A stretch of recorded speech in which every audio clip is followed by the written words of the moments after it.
Седмата истрага со кодно име Транспортер 2,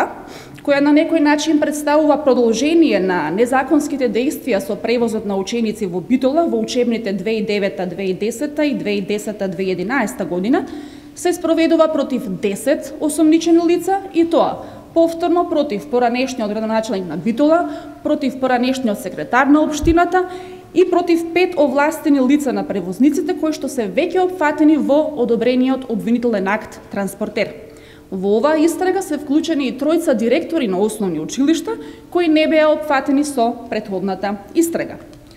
За учебната 2009-2010 година од прибраниот доказен материјал произлезе основано сомнение дека поранешниот градоначелник и поранешниот секретар на општината заедно со осомничените директори на основните училишта како соизвршители за еден превозник прибавиле имотна корист од 230.000 денари. За учебната 2010-2011 година постои основано сомнение дека истите осомничени со овластените лица на превозниците како нивни помагачи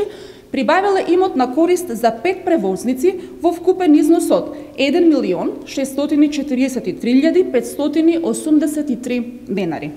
И во оваа истрага поранешниот градоначелник и секретарот на општина Битола, како и директорите, се сомничат за кривично дело злоупотреба на службената положба и овластување од член 353 став 5 во врска со став 1 во врска со член 22 и член 45 од Кривичниот законник, а овластените лица на превозниците како нивни помагачи.